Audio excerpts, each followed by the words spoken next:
While Cambridge Ringe and Latin School might be on spring break, its theater is far from empty. For 2 days, the school transforms into the home of Feathers of Fire, a Persian epic shadow play. As audiences of all ages filter into the high school's auditorium, they are met with chirps and mystical music. This is just a taste of the mythical story of adventure and romance that lies ahead. Above all else, everyone waits in anticipation to see the masterful combination of 140 shadow puppets, elaborate costumes, and stunning digitally animated backgrounds. They are waiting to see live animation before their very eyes.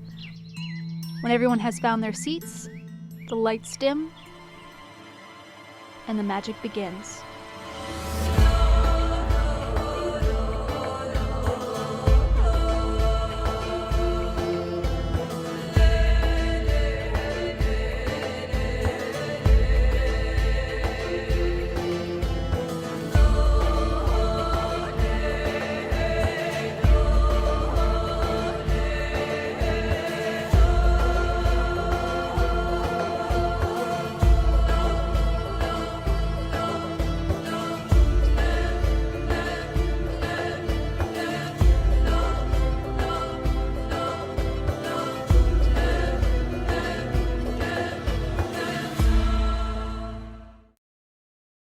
Based on the classic Persian epic legend Shahnameh, or the Book of Kings, Feathers of Fire tells the story of two star-crossed lovers, Zal and Rudabeh, one scorned by his warrior father and raised in the wilds, and the other a beautiful princess.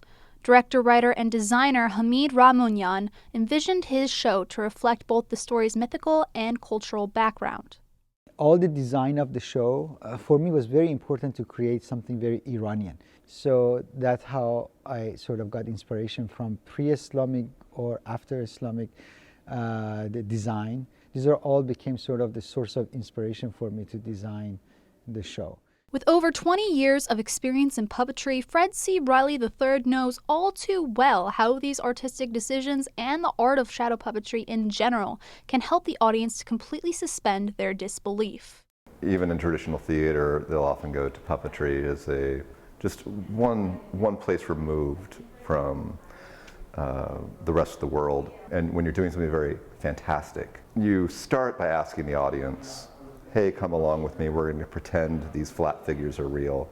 They have already come to you to such a huge degree, they're more ready for something fantastic at this moment. And they're not so concerned about, are there cables holding this guy up? You know, they're really a little more lost in the story itself. It takes a team for this magic to happen, and although the process of creating Feathers of Fire has been far from simple, one might only peer behind the curtain to witness the friendship and passion that gave the play its wings. For Hamid Talani, this is what makes the experience.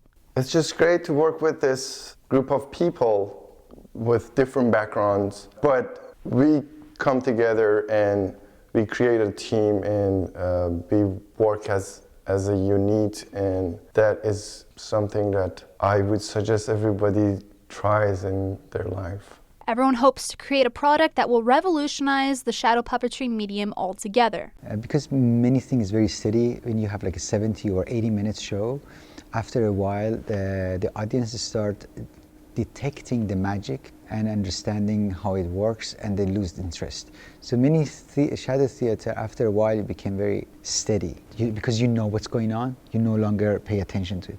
But here what's happening, because you have all the motions and all the projectors and all these things, you are keep on your feet to the last minute.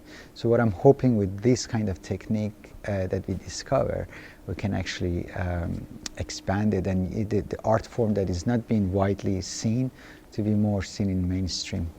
After its run, Feathers of Fire will move on to a performance at the Metropolitan Art Museum in New York City and the Freud Theater at UCLA. But for right now, it has left a distinctive impact on its audiences. Here, this show was only booked maybe a month ago and we're selling out, so I think it's going to go on for years. For BUTV 10, I'm Caitlin Schiffer.